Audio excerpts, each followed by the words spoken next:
When you study the naval portion of the Falklands War, three things generally jump out past the others. The sinking of General Belgrano is the big one, for better or worse.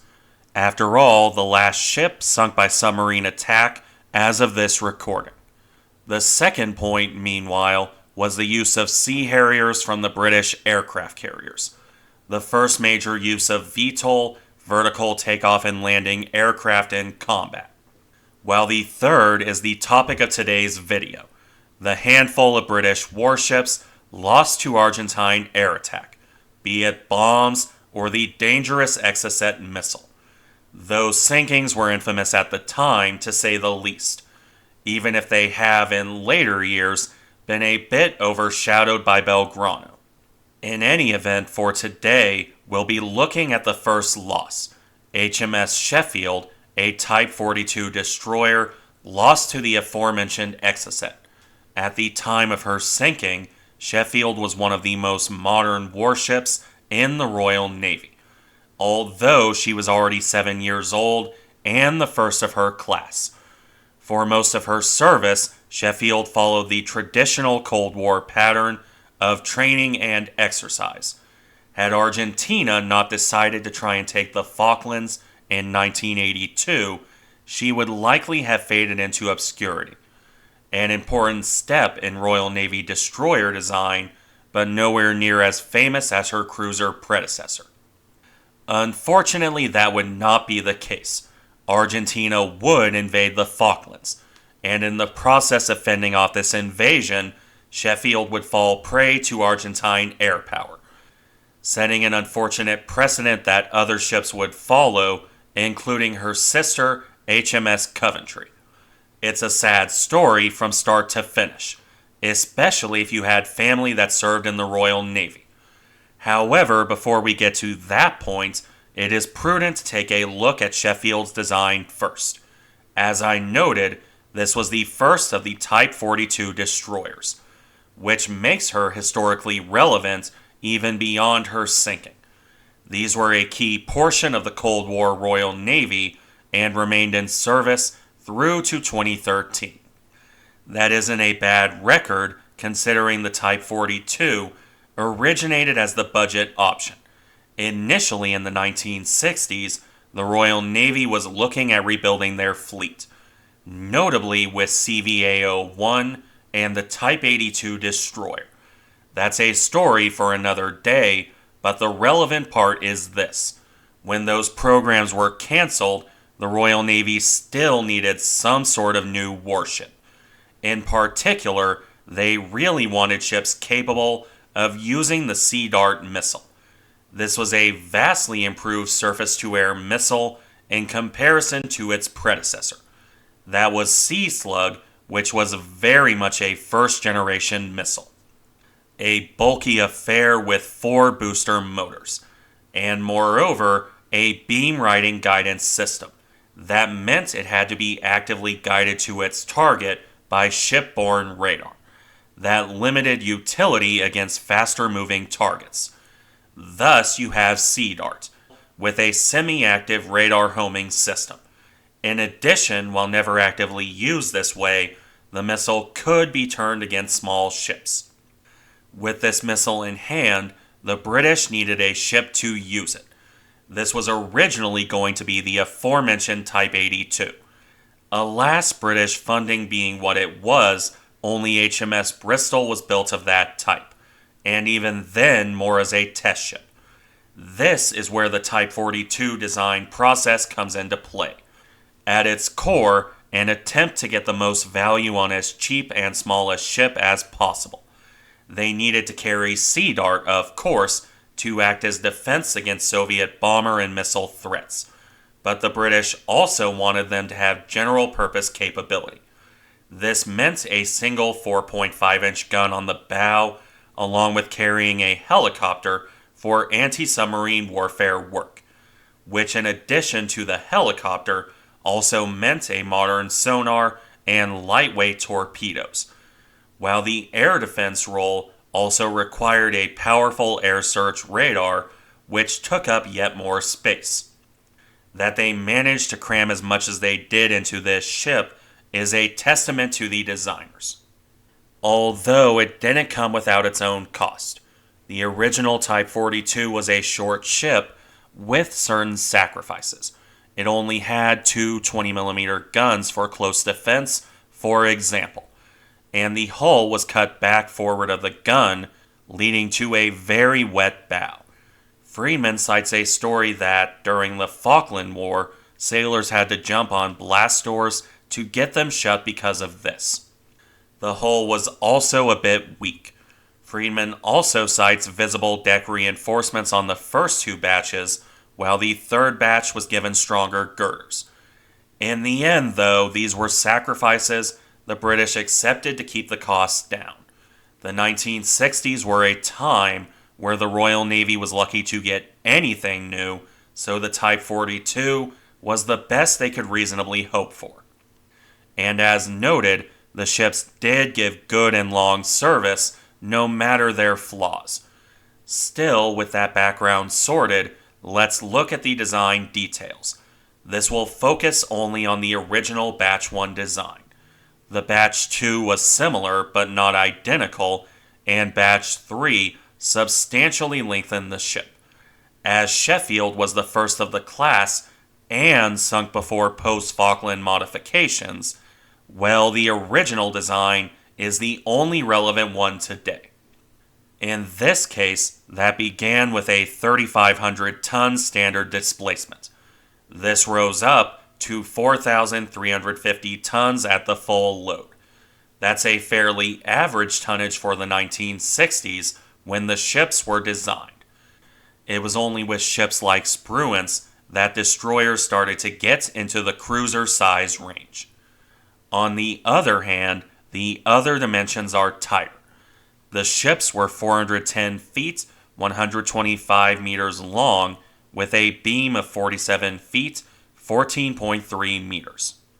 In the United States Navy, meanwhile, the Charles F. Adams class was 437 feet, 133 meters long, with a beam of 47 feet. A 27-foot difference isn't much, but the bigger issue was, as mentioned, how short the bow was. In any event, Sheffield carried a twin Sea Dart launcher on the bow with 22 missiles. Ahead of this, she also had the single 4.5-inch 114mm gun, with weaponry rounded off by the two 20mm cannon and two triple torpedo tubes, as well as the single Westland Lynx helicopter. With all of this capable of 30 knots on 50,000 shaft horsepower through two shafts, provided by gas turbines in this case. The ship also had two cruise engines coming out to 5,340 shaft horsepower. And this rounds off the lengthy background, so now let's get to Sheffield's service. Unfortunately, details on her initial service are light. The ship was laid down by Vickers on January 15, 1970, launched on June 10, 1971, and commissioned on February 16, 1975. There's a story that during her construction, an explosion damaged a section of hull, with this replaced by a section from her Argentine sister, Hercules. This explosion certainly happened. I can link a historical document that says as much.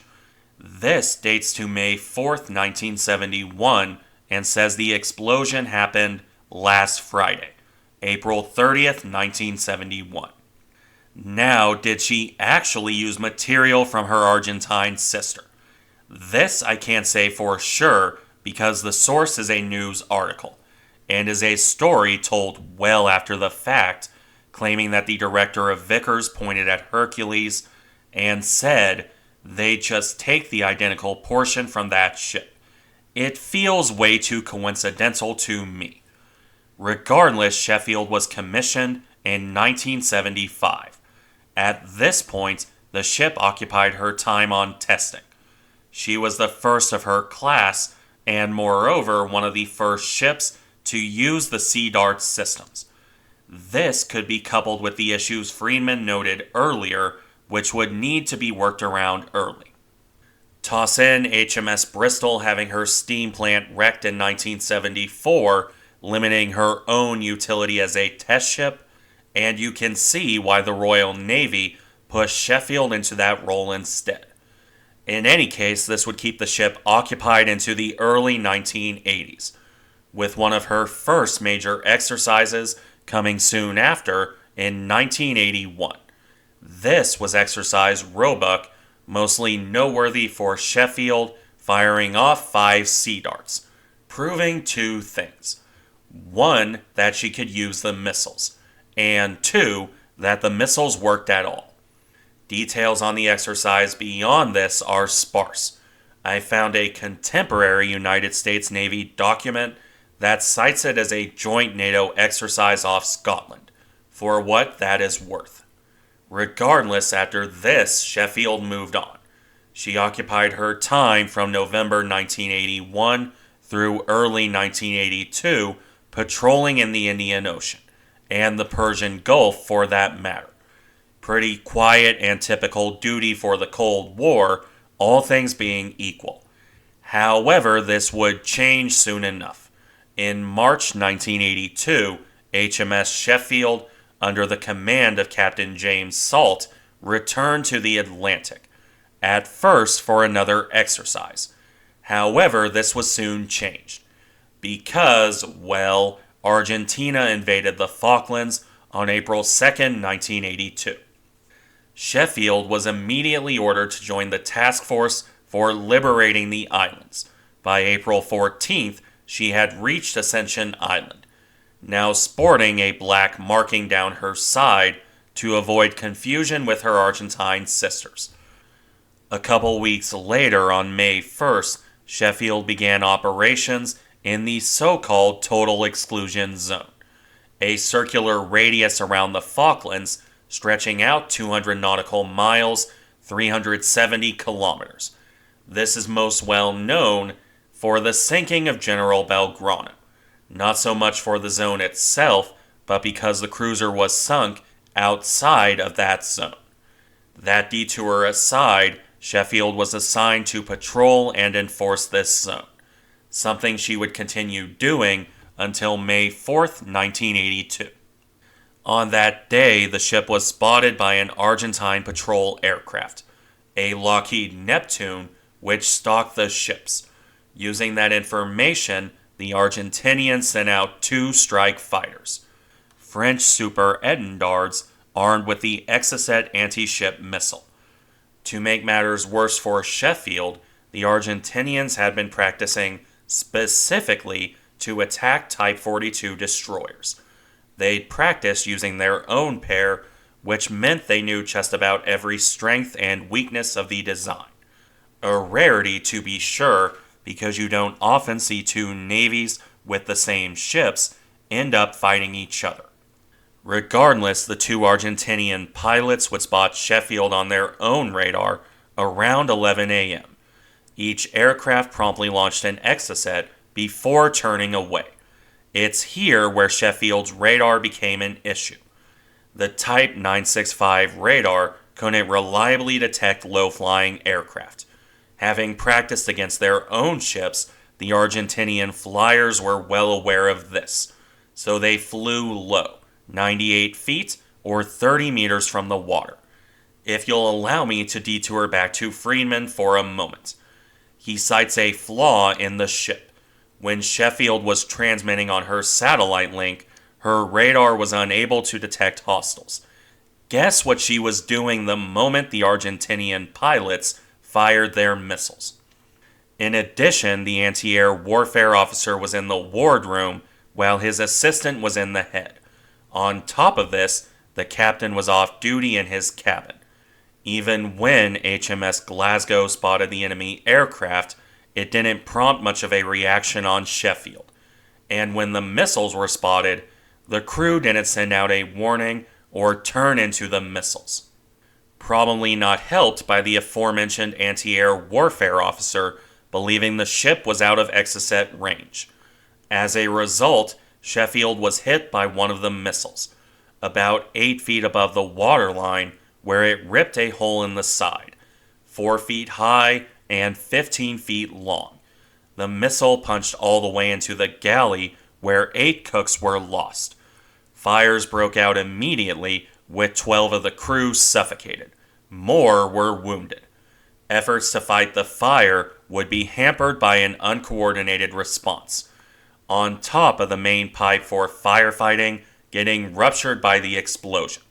Other pumps failed, and escape hatches were too narrow for men using breathing gear. All of this contributed to the crew being unable to get the fire under control, not even with help from HMS Arrow and Yarmouth.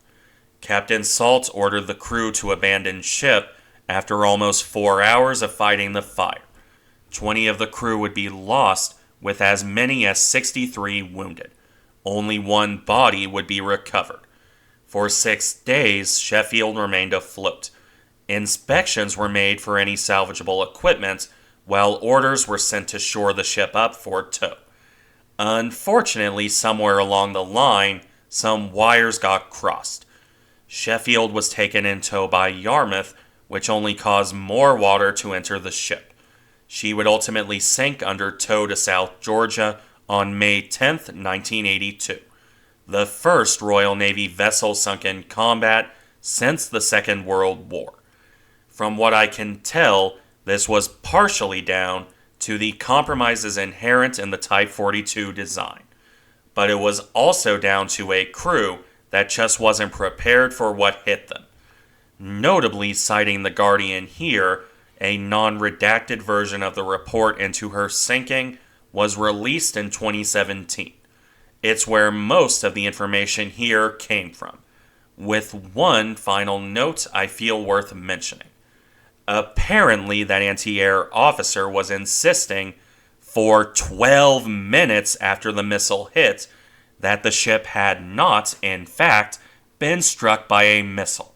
If that's true, I don't think I need to say what the issue here is. Thank you for watching. Remember to like, comment, and subscribe if you enjoy the content, and I'll see you in the next one.